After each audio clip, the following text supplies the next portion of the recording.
YouTube channel बीते हुए दिन के पॉडकास्ट, किस्से कहानियां, कुछ सुने कुछ अनसुने के सेक्शन, फिल्मी किस्से में आज बात बीते दौर की जानी मानी कैरेक्टर आर्टिस्ट मुमताज बेगम की और साथ ही 1970 और 80 के दशक की अभिनेत्री नाज़नीन की। नाज़नीन अर्थात B.R. चोपड़ा के धारावाहिक महाभारत की कुंती, जिनके लिए कहा जाता है कि वो मुमताज बेगम की भांजी थी। आज उन दोनों ही के बारे में कहीं कोई खास जानकारी उपलब्ध नहीं है और इंटरनेट पर अगर कुछ है भी तो उस पर आंख बंद करके भरोसा नहीं किया जा सकता। उधर कुछ ही महीनों पहले सोशल मीडिया प्लेटफॉर्म्स पर मुमताज बेगम को जन्मदिन की बधाई देने वालों की होड़ लगी नजर आई तो ये देखकर ताज्जुब हुआ कि ये बधाई उनके 102वें जन्मदिन की थी। तो क्या वो 102 साल की उम्र में भी जीवित है? अगर हाँ तो कहाँ है वो? Cine and TV artiste association CINTAA से मदद मांगी तो पता चला मुमताज बेगम और नाज़नीन दोनों ही के नाम सिंटा के रिकॉर्ड में नहीं है, यानी वो दोनों सिंटा की मेंबर नहीं थी।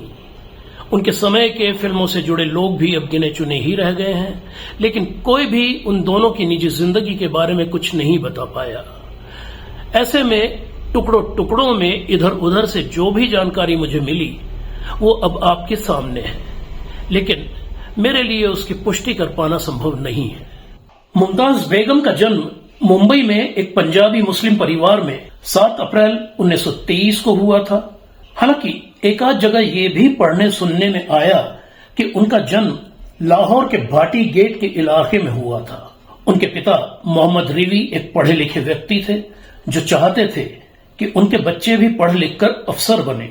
मुमताज बेगम के चारों भाई बहन तो पिता के दिखाए रास्ते पर आगे बढ़ते गए, लेकिन मुमताज बेगम पर अभिनय का ऐसा जुनून सवार हुआ कि उन्होंने पढ़ाई लिखाई बीच ही में छोड़कर फिल्मों की तरफ कदम बढ़ा लिए और जल्द ही उन्होंने एक ऐसे व्यक्ति से शादी भी कर ली जो पहले से ही फिल्मों से जुड़े हुए थे।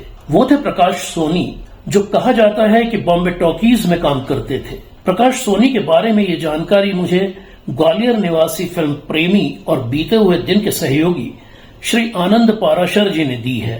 श्री पाराशर के अनुसार प्रकाश सोनी बीते दौर के मशहूर अभिनेता निरंजन शर्मा की पत्नी के मुंह बोले भाई थे और प्रकाश सोनी और मुमताज बेगम से उनके रिश्ते के बारे में श्री पाराशर को निरंजन शर्मा की बेटी वीना शर्मा ने बताया था। मुमताज बेगम 1940 से 1980 के 5 दशकों तक लगातार फिल्मों में नजर आती रही। बॉम्बे टॉकीज की साल 1940 की फिल्म पुनर्मिलन से उन्हें पहचान मिली। 1940 के दशक की फैशन गुलामी, 1950 के दशक की दहेज, साकी, दीवाना, राजपूत, जागृति, नास्तिक, झनक झनक पायल बाजे, लाजवंती, काला पानी, 1960 के दशक की 14वीं का चांद, अनपढ़, मेरे महबूब, आई मिलन की बेला, पत्थर के सनम, 1970 के दशक की हीर रांझा, गैम्बलर, दिल दीवाना जैसी कई फिल्मों में वो नजर आई। 1980 का दशक आते आते उनका करियर रुकने सा लगा था।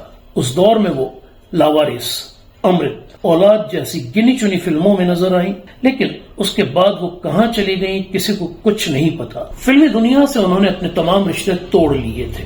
दिल्ली निवासी फिल्म इतिहासकार और बीते हुए दिन के सहयोगी श्री संदीप पावा बताते हैं कि दशकों पहले एक शाम उन्होंने मुमताज बेगम और उनके पति को मुंबई के जुहू कोलीवाड़ा के इलाके में स्थित लीडो सिनेमा के पास टहलते देखा था। श्री पावा का अनुमान है कि मुमताज बेगम जुहू कोलीवाड़ा में ही रहती होंगी। हालांकि आगे चलकर वो अंधेरी पश्चिम के मशहूर लोखंड वाला कॉम्प्लेक्स में रहने लगी थी। जिंदगी के अंतिम सालों में मुमताज बेगम बिल्कुल अकेली रह गई थी। उनके पति शायद पहले ही गुजर चुके थे और शायद उनकी कोई संतान भी नहीं थी और उसी अकेलेपन में मुमताज बेगम 9 मार्च 2002 को 79 साल की उम्र में चल बसी। उनका अंतिम संस्कार उनकी बिल्डिंग के उनके पड़ोसियों ने बिल्डिंग के वॉचमैनों की मदद से किया था। ये जानकारी हमें मुमताज बेगम से संबंधित पोस्ट में कहीं कमेंट्स में पढ़ने को मिली।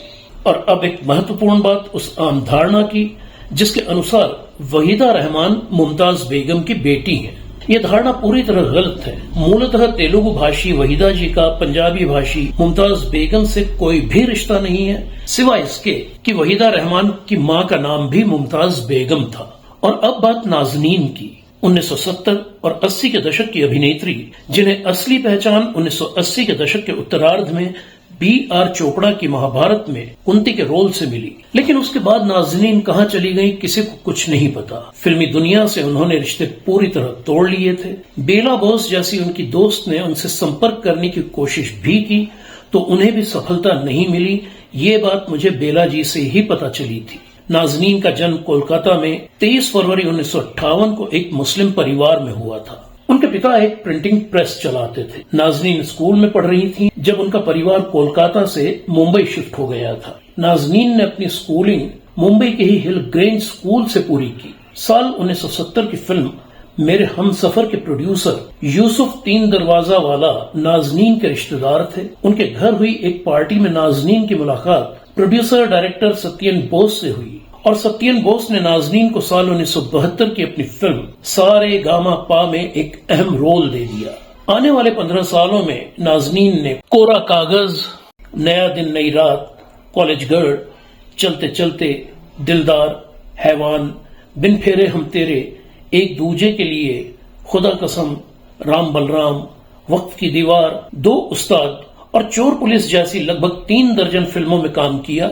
लेकिन सही मायनों में उन्हें पहचान मिली B.R. चोपड़ा के मेगा सीरियल महाभारत में कुंती के रोल से। लेकिन पहली बार मिली इस सफलता के बाद नाज़नीन गुमनामी में खो गई और पीछे छोड़ गई एक सवाल कि कहां है वो। हाल ही में मुझे 2 तस्वीरें मिली जिनके बारे में दावा किया गया था कि ये तस्वीरें नाज़नीन और उनकी बेटियों की हैं। इस दावे की पुष्टि के लिए मैंने कनाडा निवासी श्री डैनियल की मदद ली। श्री डैनियल पहले भी अभिनेत्री परवीन चौधरी और फिल्म मोम की गुड़िया के हीरो रतन चोपड़ा की हालिया जानकारी और तस्वीरें मुझे उपलब्ध करा चुके थे, जिनका इस्तेमाल संबंधित वीडियोज में किया गया था। श्री डैनियल के सकारात्मक उत्तर के बाद अब ये तस्वीरें आपके सामने हैं। मुझे मिली जानकारी के अनुसार नाज़नीन मुंबई में ही है और शायद बांद्रा पश्चिम में रहती हैं और आज उनकी पहचान नाज़नीन मर्चेंट के नाम से है। उनकी 2 बेटियां कौसर और कहकशां हैं। कहकशां के पति अर्थात नाज़नीन के दामाद का नाम खोजेमा मोहम्मद है। तो ये थी वो तमाम जानकारियां जो मुमताज बेगम और नाज़नीन के बारे में विभिन्न स्रोतों से मुझे मिली। इसके बावजूद मैं दोहराना चाहूंगा कि इन जानकारियों की पुष्टि कर पाना मेरे लिए संभव नहीं है। यहाँ तक कि मैं इस बात को भी दावे के साथ नहीं कह पाऊंगा कि मुमताज बेगम वाकई नाज़नीन की मौसी थी।